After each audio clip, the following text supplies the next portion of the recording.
오늘 증거할 본문 말씀입니다. 아모스서 3장 9절 15절까지입니다. 아스돗의 궁들과 애굽 땅 궁들에 광포하여 이르기를 너희는 사마리아 산들에 모여 그 성중에 얼마나 큰 요란함과 학대함이 있나 보라 하라. 자기 궁궐에서 포악과 겁탈을 쌓는 자들이 바른 일 행할 줄을 모르느니라. 이는 여호와의 말씀이니라. 그러므로 주 여호와께서 가라사대 이 땅 사면에 대적이 있어 내 힘을 쇠하게 하며 내 궁궐을 약탈하리라. 여호와께서 가라사대 목자가 사자 입에서 양의 두 다리나 귓조각을 건져냄과 같이 사마리아에서 침상 모퉁이에나 걸상에 비단 방석에 앉은 이스라엘 자손이 건져냄을 얻으리라. 주 여호와 만군의 하나님이 가라사대 너희는 듣고 야곱 족속에게 증거하라. 내가 이스라엘의 모든 죄를 봉하는 날에 베델의 단들을 보라며 그 단의 뿔들을 꺾어 땅에 떨어뜨리고 겨울궁과 여름궁을 치리니 상하궁들이 파멸되며 큰 궁들이 결단나리라. 이는 여호와의 말씀이니라. 아멘. 큰 궁들이 결단나리라.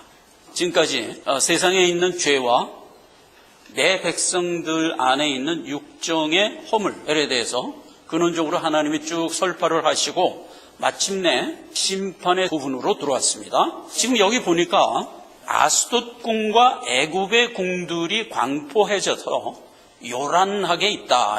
전통적으로 성경을 이렇게 읽을 때 보면 이스라엘의 머리는 사마리아, 사마리아의 머리는 르말리아의 아들 베가, 이런 식으로 나오죠. 아람의 머리는 다메섹, 다메섹의 머리는 르신, 아스돗의 머리는 아스돗성, 아스돗성의 머리는 그리옷궁, 이런 식으로 먼저 민족과 나라가 나오고 그 나라의 주체되는 수도 이름이 나오고 그 다음에 머리가 나와요. 그래서 여기서 궁 그러면 주관이에요. 하나님이 주관을 세워서 세상을 이끌어가는 식으로 세상 역사는 이어가거든요. 그래서 아스돗궁과 애굽궁 그러면 불신자의 열국에 대한 머리를 의미하는 얘기예요. 그래서 불신자의 머리는 언제든지 여기 그랬죠.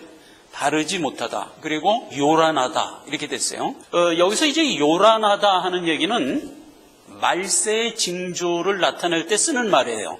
그래서 성경에서 딱 4번밖에 안 나오는데 야고보서 3장 16절에 시기와 다툼이 있는 곳에는 모든 요란함과 악함이 있느니라 이렇게 돼 있어요. 그러니까 시기, 다툼, 요란함은 죄의 현상이라는 거죠. 죄의 현상. 고린도전서 11장 33절에는 하나님은 어지러움의 하나님이 아니요 화평의 하나님이라 이렇게 얘기할 때 어지러움이라는 이 단어가 바로 여기서 쓴 요란함이라는 그 단어예요. 그래서 여기서도 그랬죠. 하나님의 성품은 화평인데 거기에 반대되는 개념이 어지러움이다 이거야.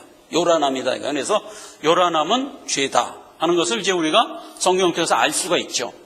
그리고 이제 누가복음 21장 이하에 가보면 말세의 징조에 대한 설명이 나오는데 난리와 난리의 소문이 나고 요란한 소문이 있을 때 너희는 두려워하지 말라.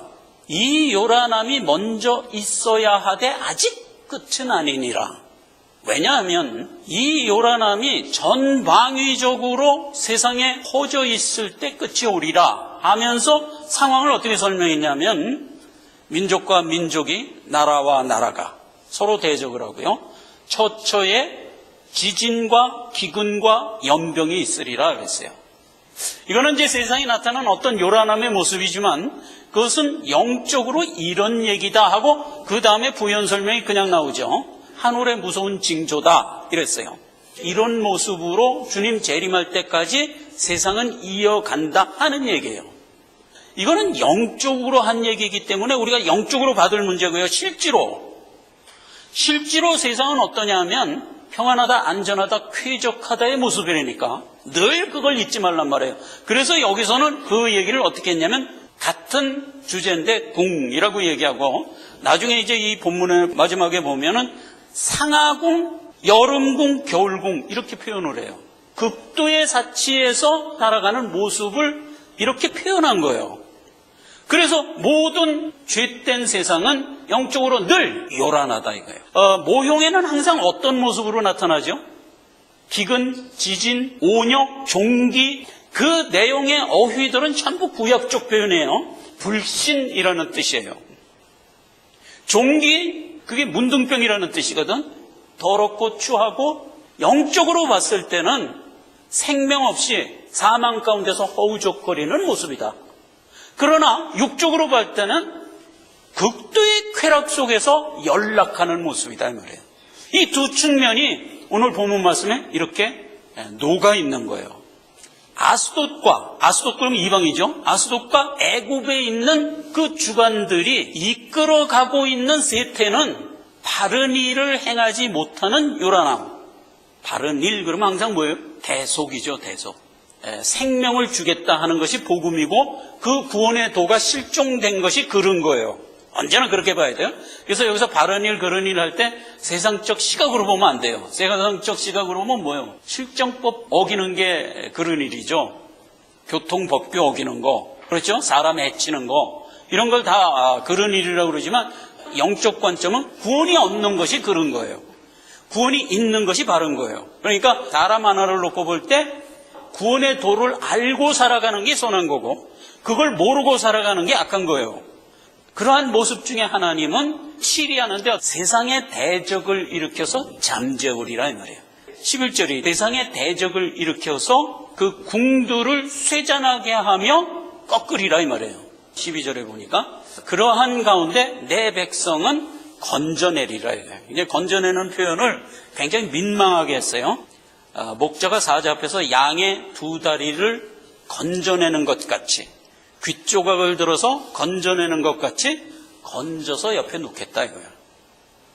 영적으로 보면요, 배설물 속에 푹 빠져 있는 거예요. 그래서 하나님께서 저 귓조각 들어서 이렇게 건져서 옆에 놓고 다리 꼬다리를 잡아서 하면서 건져서 옆에 놓고 이렇게 표현을 했는데 원래 본문 말씀은 어떻게 돼 있어요? 비단 걸상과 사치스러운 방석에 앉아있는 그들을 건져내겠다 이렇게 얘기한 거예요. 그러니까 여기서도 육적 상황, 영적 상황이 이렇게 갈리는 거예요. 원래 영적 상황은 뭐예요? 더러움에 빠져서 허우적거리고 있는 내 백성을 건져내는 모습이죠. 그러나 세상적 표현으로 얘기하니까 비단 방석 속에서 사치의 연락 가운데 빠져있는 내 백성을 건져낸다. 그리고 그런 주관을 하나님이 치리해버리겠다. 심판과는 조금 다른 거예요. 심판은 언제나 주님 재림할 때 하는 게 심판이죠. 그런데 우리 성화 생활 가운데 하는 것은 재림 때까지 가는 동안에 하나님이 조종하면서 가는 손길. 13절에 주 여호와 만군의 하나님이 가라사대 너희는 들었으면 야곱 족속에게 나가서 증거하라. 그리고 이제 14절 15절에 다시 한번 얘기합니다. 내가 죄를 보응하는 날에 베델의 단들을 꺾고 그 단들의 뿔들을 꺾어 버리겠다. 베델의 단 그러면 신앙인들에게는 신앙의 출발됐던 장소죠. 아브라함이 갈대아 우르에서 불신자로 살고 있을 때 하나님이 내가 지시하는 땅으로 가. 그래서 아브라함이 갈 바를 알지 못하고 온 곳이 어디예요? 가나안 땅이죠. 가나안 땅이 제일 먼저 와서 한 일이 뭐예요? 단을 싸서 하나님께 예배했죠. 거기가 베델.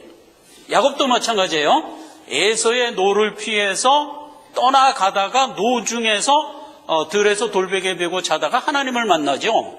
너 하란으로 가지만 반드시 때가 되면 다시 본향으로 내가 너를 데리고 올 거야. 이 약속을 해주죠. 야곱이 잠을 깨갖고 여기가 하나님의 집이군요 하고 거기다 단을 싼 곳이 베델이었잖아요. 그래서 언제든지 베델은 하나님 만난 곳이에요. 그러면 모든 믿는 자들이 하나님 언제 만났나요? 사실은 만세전에 하나님 안에 있는 나지만 그걸 내가 언제 인식했나요? 하나님이 내게 믿게 해주신 어떤 분기점이 있다고요. 모든 사람들은 그 분기점이 베델이잖아요. 그렇잖아요. 그래서 그 베델을 이스라엘 백성들이 벳아웬으로 만들어버렸다 이거예요. 내가 하나님이 내 안에 거하는 하나님의 집인데 내 안에 하나님이 거하지 않고 누가 거해요? 아웬, 바르지 못한 게 거한다 이거예요. 그래서 배다원을 만들어 버렸는데 하나님이 그걸 놔둘까? 절대로 안 놔두죠. 꺾어버리죠. 그래서 배들의 단을 꺾는다 이거예요. 그래서 모든 믿는 자도 신앙생활을 하는 가운데 내가 받은 바 구원의 의의를 자꾸 소홀히 여기게 된다고.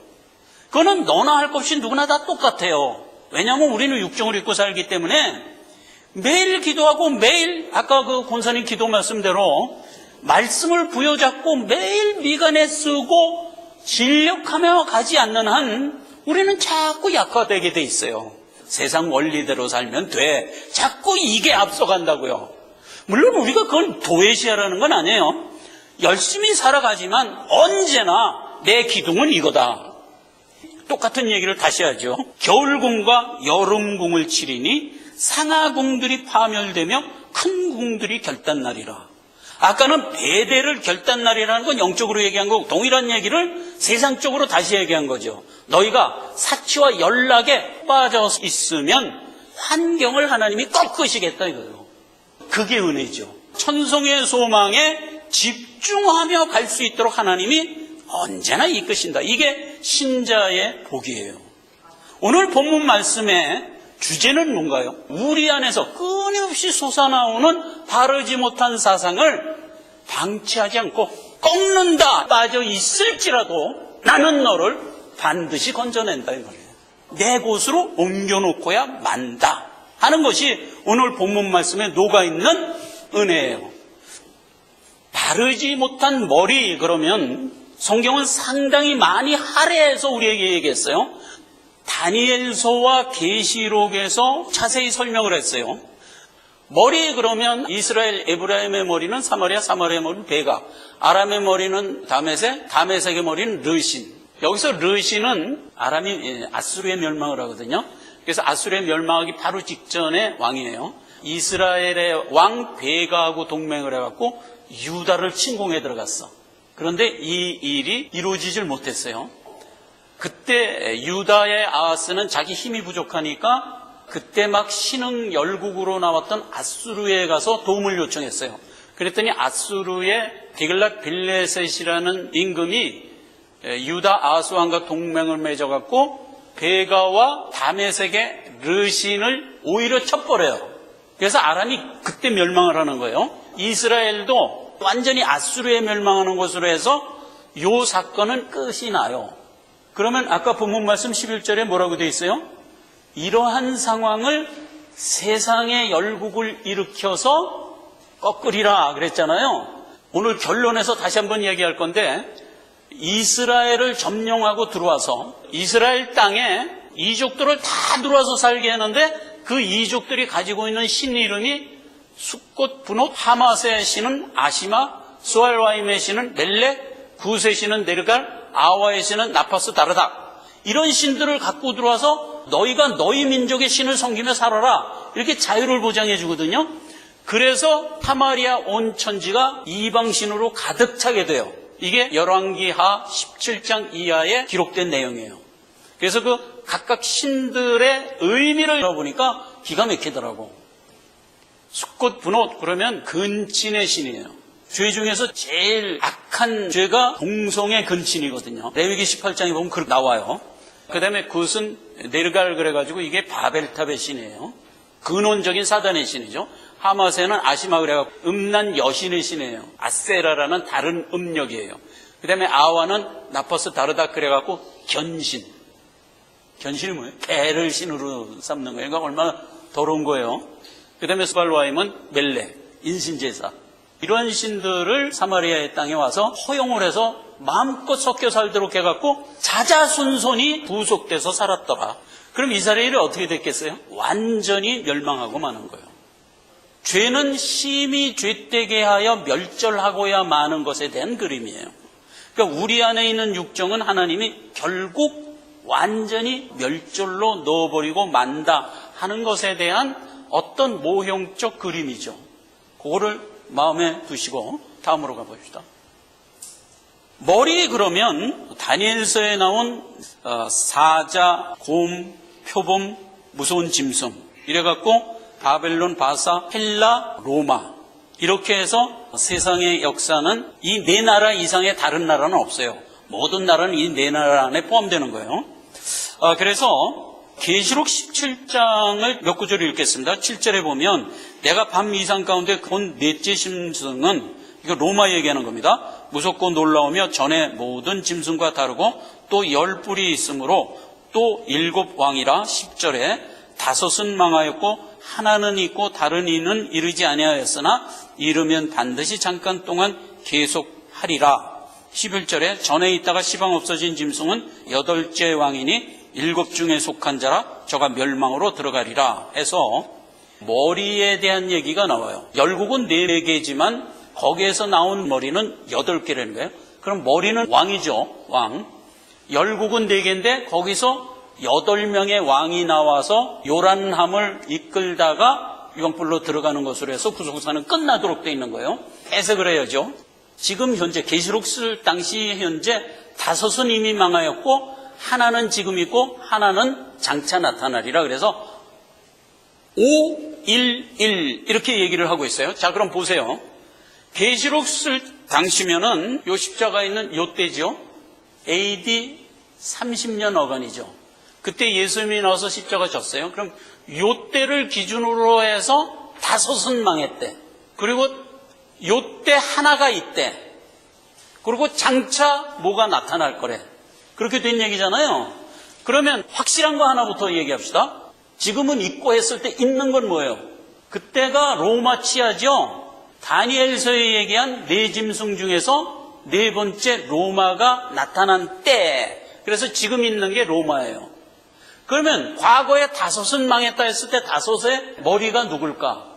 성경에 그대로 기록이 되어 있어요. 먼저 바벨론의 느부갓네살 왕 하나, 그 다음에 바사의 고레스 왕 하나, 헬라의 알렉산더 왕 하나, 3명 있죠.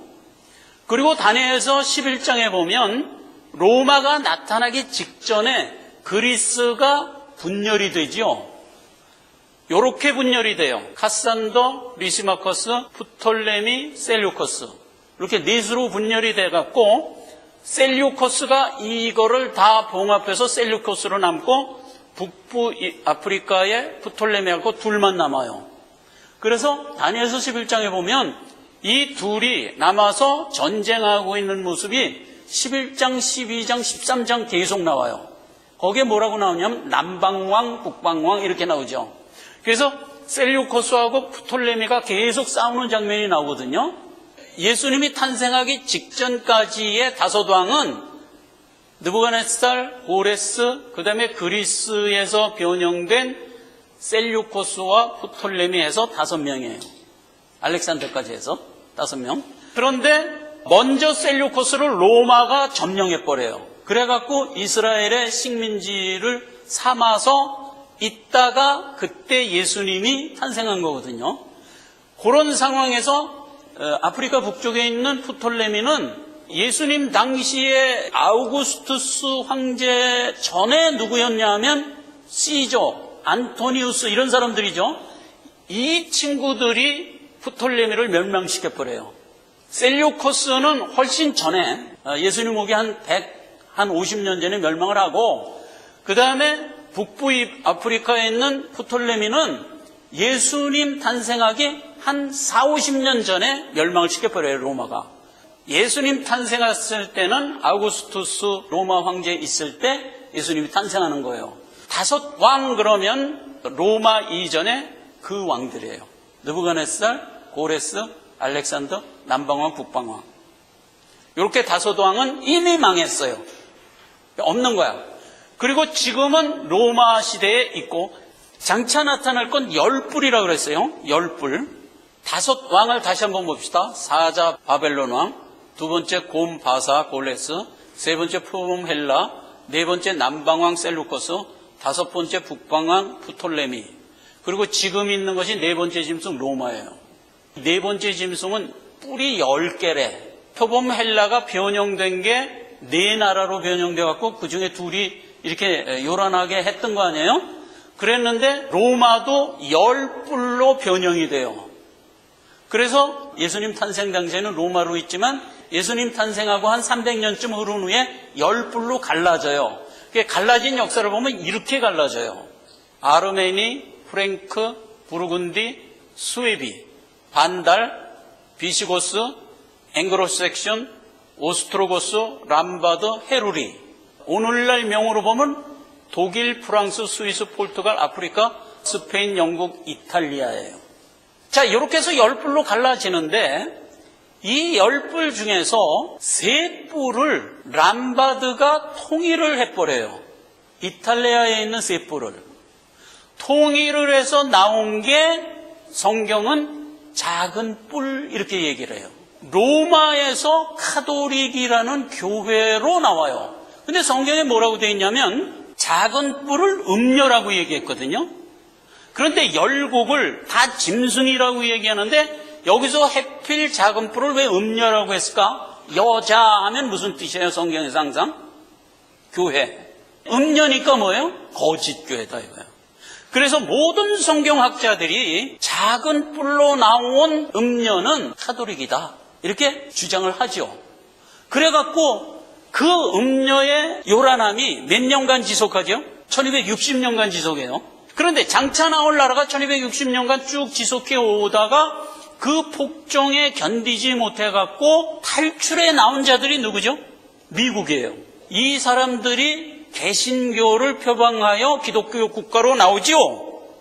그걸 성경은 어린 양 같은 나라다. 어린 양이라고 안 쓰고 성경에는 새끼 양 같은 나라다 이렇게 얘기를 했어요.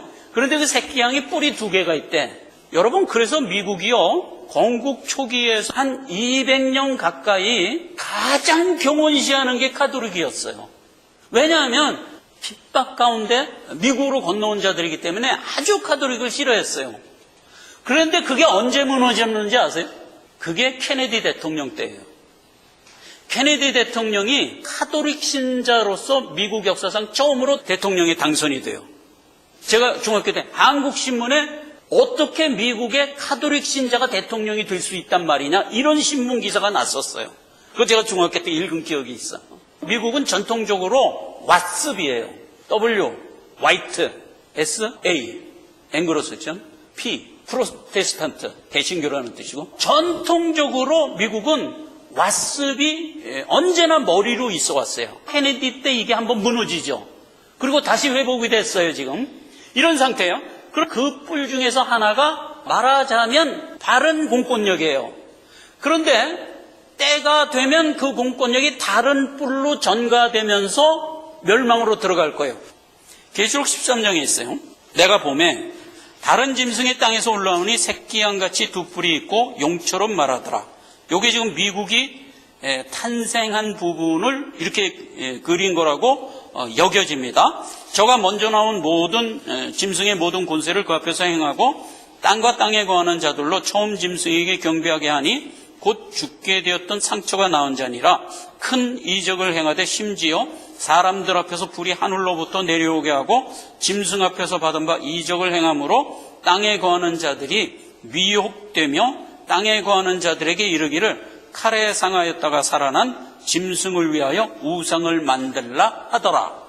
그래서 이게 마지막에 나올 적그리스도의 제국을 지칭하는 말인데 그 뿌리는 어디서 있었냐면 작은 뿔이 1260년간 바벨론 음녀의 모습으로 쭉 이어오다가 하나님이 그를 언제 치냐 하면 나폴레옹 혁명 때 쳐요. 그래서 나폴레옹이 그 바티칸을 완전히 괴멸해버리고 그때 교황을 잡아다 죽여버려요. 비오 6세예요. 비오 6세를 죽이고 나폴레옹이 그때 유럽을 제패하면서 발표한 독트린이 뭐냐 하면 카톨릭 금지령을 내려요. 작은 뿔은 이때 심판을 받는 것으로 되어 있어요. 그렇게 심판을 받은 카톨릭이 여기 보면 뭐라고 되어 있어요? 전에 죽었던 자가 다시 살아나리라. 그래서 카톨릭이 요즘에 다시 살아난 거예요. 그렇게 된 얘기가 계시록 13장에 이런 식으로 기록되어 있는 거예요. 전에 있던 짐승의 권세를 다시 받아서 이적과 기적을 통하여 사람들을 미혹해 하면서 나온 자인데 전에 죽었던 상처를 낳은 자니라. 어린 양의 나라에서 나올 또 다른 뿔이 장차 나올 적그리스도의 나라로 성경은 기록하고 있는 거예요. 예수님 탄생 당시에 로마 시대였어요. 로마가 변형돼서 10뿔의 나라가 됐어요. 그 10뿔의 나라 때 작은 뿔이 나와서 1260년간 중세 시대를 암흑으로 몰고 간 게 음료, 교황권이라고 그래요. 나와서 진리를 회방하는데 다니엘서에 보면 어떻게 돼 있냐면 때를 바꾸고 법을 변개하겠다 그랬어요. 이 두 가지 죄를 범한다 그랬어요. 그럼 어떻게 때를 변개했나? 하나님이 우리에게 주신 십계명이거든요. 그런데 이 생명법에서 안식일이라는 때를 주일로 바꿔버렸어. 이거는 이렇게 바꿀 문제가 아니에요. 이 법은 이 법대로 그냥 살아 있어야 되는 거예요. 안식일은 언제까지 이어질 거죠? 구속사 끝나서 우리가 천국으로 들어가는 것이 안식의 완성이에요. 안식일을 빼면 안 돼요. 그래서 우리가 주일을 지키는 것은 제8일을 지키는 개념이고, 우리는 이 8을 지킴으로써 어디를 들어가기 위함이에요? 안식을 들어가기 위함이란 말이에요. 그러니까 안식을 변개하면 안 되는 거예요. 근데 이걸 안식일을 기억하여 거룩히 지키라를 싹 빼버렸어. 이렇게 해서 때를 바꿨고 법을 변개했어요. 법 중에서 제일 큰 법이 우상 섬기지 말라예요. 근데 이 우상 섬기지 말라는 법 자체를 빼버렸어요. 그러면 10계명 중에서 이거를 빼버리면 9계명밖에 안 남는데, 그래서 하나를 억지로 집어넣은 게 이거예요. 10번째, 내 이웃의 아내나 소유를 탐내지 말라 한 것을 둘로 갈라버렸어. 그래서 아내와 재물로. 그러니까 우상 섬기지 말라는 것을 아예 빼버리고 하나가 모자라니까 10번째 계명을 둘로 나눠버린 거야. 마지막에 나올 음녀는 이런 짓을 자행하리라 하고 이미 성경에 기록되어 있어요. 여기 보면 8째 왕이라고 되어 있어요. 새끼양 같은 어린 양이 나와서 뿔이 2개죠. 그럼 새끼양 같은 어린 양은 몇 번째 임금인가요? 7번째 임금이죠. 장차 나올 임금. 그런데 그 장차 나올 임금이 가지고 있는 2뿔 중에서 한 뿔이 8째라고 되어 있어요. 그리고 8째로 볼 게 아니라 7에 속한 8째다. 이렇게 성경이 기록되어 있다고. 그러니까 결국 7머리예요. 머리는 7인데 마지막 7번째 머리에서 적그리스도의 8째 왕으로 명명은 되지만 사실은 그게 누구다? 7에 속한 자였다 이 말이죠. 그건 당연한 거죠. 어린 양 같은 짐승이 나왔는데 그 짐승의 다른 뿔이니까. 그래서 8째 왕이라고는 하지만 사실은 7째 속한 자다. 지금 있는 로마가 변형돼서 10뿔과 바벨론 음녀가 됐고, 바벨론 음녀에서 새끼양 같은 나라가 나와서 7번째 나라가 될 건데, 그 7번째 나라에서 마지막 8번째라고 명명할 만한 적그리스도의 나라가 나오는 것으로 해서 구속사는 마감돼요. 바벨론 음녀에 대한 묘사는 계시록 17장 3절 이하에 기록되어 있는데 그걸 잠깐 읽어보면 이렇게 되어 있어요. 여기서 여자라고 그랬어요.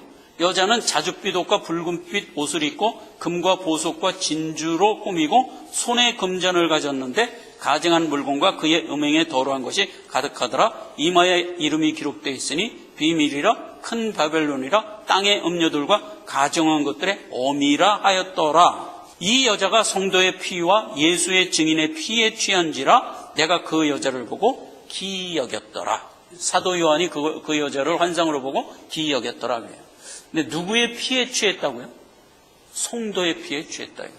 그래서 이 카톨릭이 1260년간 개신교인들이 명명을 어떻게 해요?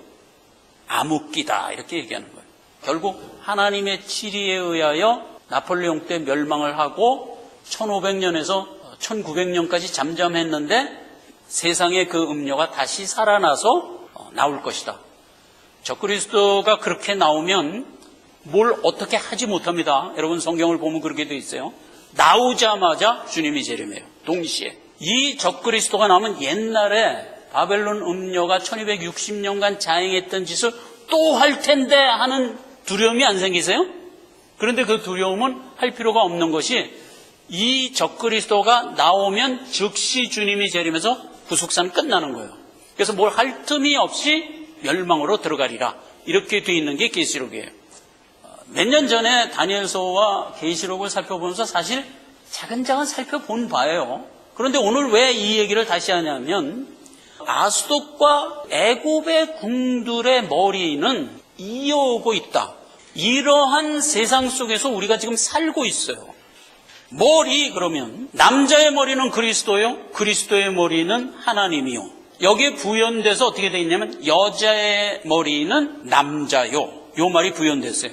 이는 남편이 아내의 머리됨이 그리스도께서 교회의 머리됨 같으니 그가 친히 너희 몸의 구주시니라.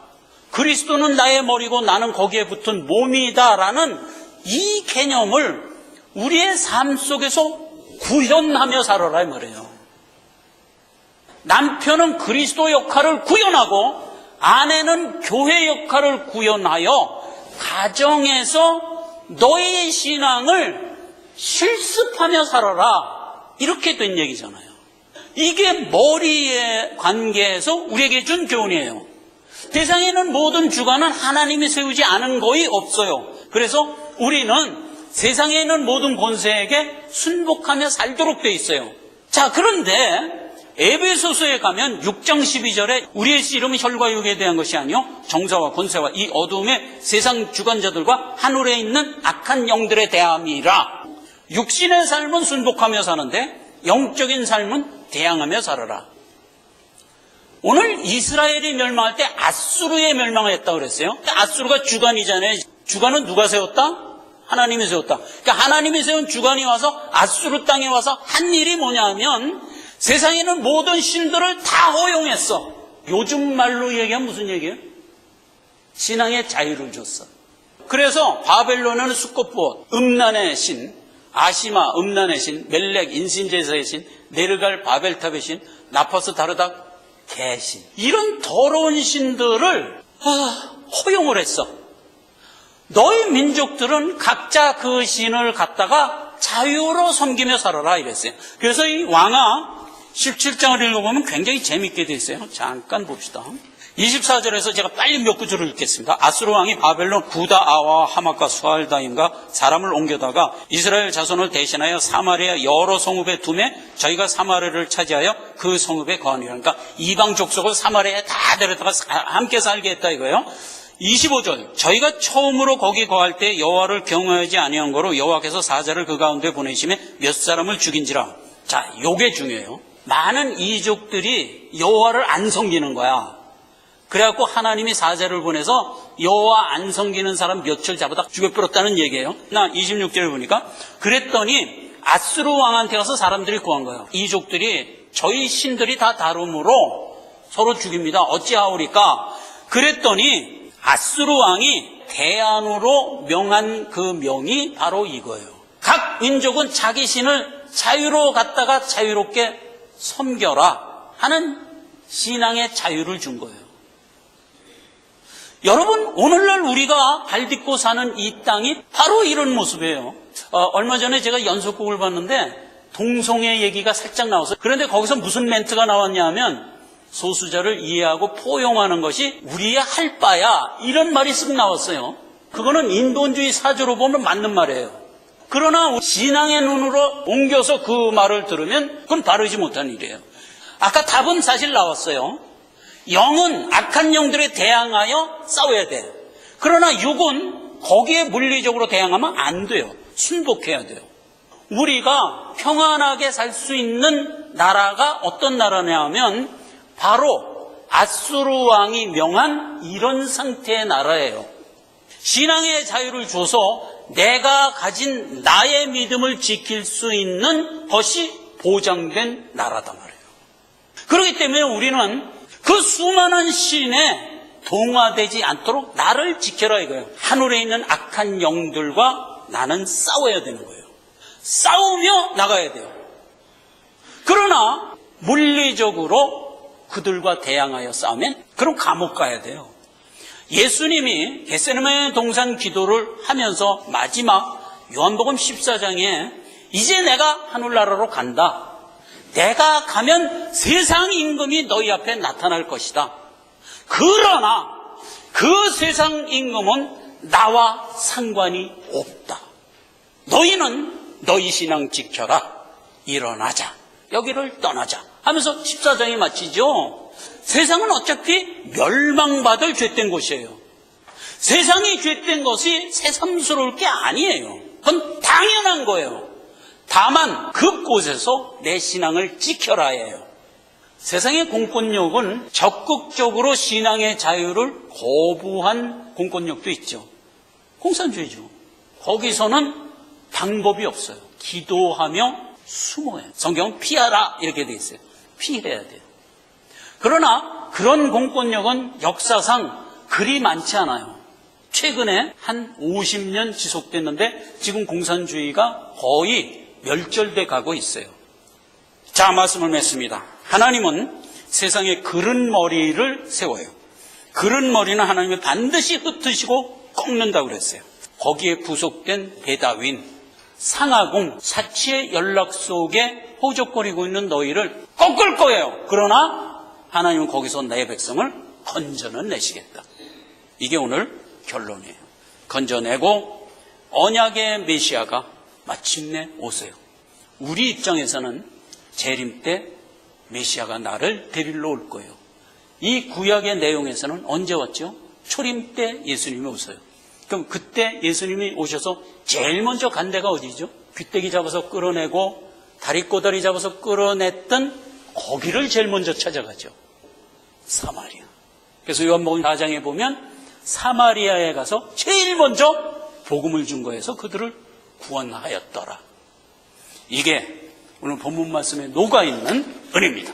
기도하겠습니다. 아버지 하나님 은혜를 감사합니다. 죄벌을 설명해 주시고 이어서 심판을 말씀해 주셨습니다. 이러한 심판 가운데 하나님의 우리를 구원하여 이끌어 간다는 복음을 오늘 이 본문 말씀에서 다시 듣습니다. 하나님 은혜를 감사합니다. 죄된 세상을 살아가면서 우리가 우리의 신앙을 잘 지켜나갈 수 있도록 능력과 은혜를 더하시옵소서. 예수님의 이름으로 기도했습니다. 아멘.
아멘.